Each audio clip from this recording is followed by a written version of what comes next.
somebody was asking me about two specific profiles and two types and how they relate together in relationships, which got me a little bit excited about the conversation of relationships, because this is a conversation where I think in traditional human design, a little heretical, or at least when I talk about relationships, I'm talking about relationships in a little bit of a different perspective than a lot of people talk about in human design.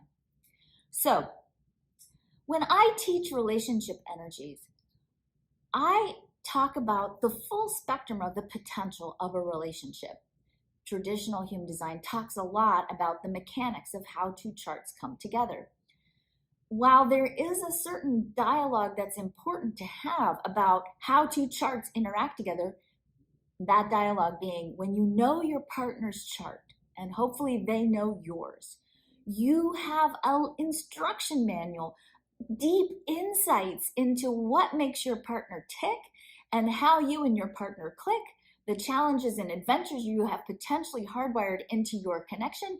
And ultimately, it allows you to use your partnership as a powerful place for you to learn how to love and accept yourself and to love and accept your partner. And it gives you a guidebook, basically, this map that the human design chart gives you. It gives you a guidebook to help you really learn how to respect and accept and honor your partner for the person that they are designed to be. It allows you to use the platform of your relationship to pull somebody to their highest potential expression, if they're willing. And sometimes they're not. If we are strictly looking at relationship in the context of the mechanics of the relationship, which is a key thing in the beginning of a relationship, when we look at relationship energies, what we see in human design is that you tend to be attracted to people who bring the other half of your energy channels. So we literally, in partnership, in the very beginning of our relationships, we're like little magnets. We're drawn to each other, and to a certain degree, especially if you're a generator, projector, or reflector, you get into partnerships that complete you, because they do. Energetically, they bring you together and oftentimes give you energy to the throat. They connect you up in ways that feel good because you're meeting somebody that's got a similar theme but connects with you sort of magnetically. And it's attractive. It's compelling. It explains those experiences that probably all of us have had, where you walk into a room or you go to a party and all of a sudden, zap, you see this person and you have to get to know them, right? That's great. But that's not a relationship. That's attraction. That's the first phase in a relationship. And let me just say, you can be really, really, really attracted to a narcissist. All right. And that doesn't make it a good relationship. So when people come to me and say, what kind of chart should I date? Or what should be in the chart of somebody I want to get into a longer term relationship with? I say, don't look at that. All right. You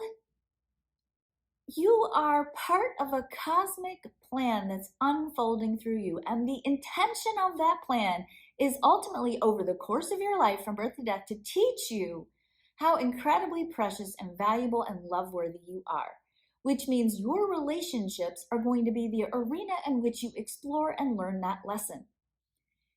In relationships, there are three distinct phases. The first phase is attraction, and the more electromagnetic connections you have, according to human design, the more attraction is there, and that's a great energy to have, because sometimes when the relationship gets rocky, and it does, it will, those are energies that continue to hold you together, that bind you. But if you have zero electromagnetics, and I've seen relationships like this, you can still stay bonded to each other, because love transcends the body graph. Love is bigger than your human design mechanics. The second phase in relationships usually happens around 3 to 5 years, when the physiological state of limerence wears off, so we're not as attracted to each other. Even if your electromagnetics are strong, that it's natural that some of that is going to ebb and flow in the partnership. When we look at human design, what we see is that we inherit our energy from our grandparents. We see that we have preset familial-based energy dynamics built into how we go into relationship and how we behave in relationships. And in this second phase in relationships, we tend to work through some of those family dynamics. And it doesn't hurt that we're oftentimes, especially in our youth, attracted to people who we are not only electromagnetically connected to, but who share similar designs to both of our parents. So we tend to be drawn to the familiar because it's in the context of that familiarity, of those energies and the electromagnetic bonds, that the stage is set for us to begin to learn through acting out our conditioned patterns how to better love ourselves so that we can then in turn better love other people. Once we master those challenges in that second phase, then we move into the third phase.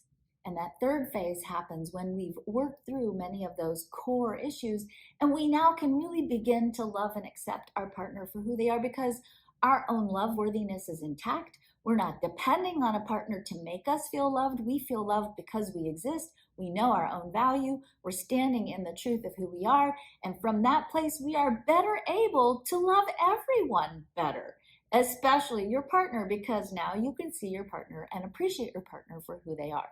Knowing their design gives you deeper, richer insights into how to better love the person you're with.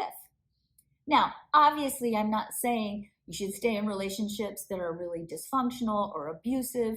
You are here to learn to love yourself first, so learn to set good boundaries. And for many of us, that's one of the things we bring into our relationship arena. How do you, when you're super empathic and very open and you sense and feel the potential of everyone, how do you learn to set good boundaries? That's a lesson many of us have.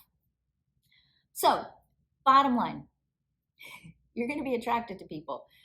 In human design, you're oftentimes attracted to people who you have an electromagnetic attraction to, who complement the energies that you have, that oftentimes make you feel complete, make you feel like you can access parts of your energy that you can't normally access on your own. Your relationship, that attraction is going to hold you for a certain period of time, and then your old stuff is going to come up. There's no way around doing the work, whether you're human design aligned or not, okay? Once that stuff comes up in your partnership, because you're here to learn how to love yourself so that you can love other people better, and you work through that, then you move into the third phase where you learn to unconditionally love and support each other. Human design gives us great tools to expedite that process, understand that process, and to a certain degree stop taking that process personally. And it teaches you how to love people better.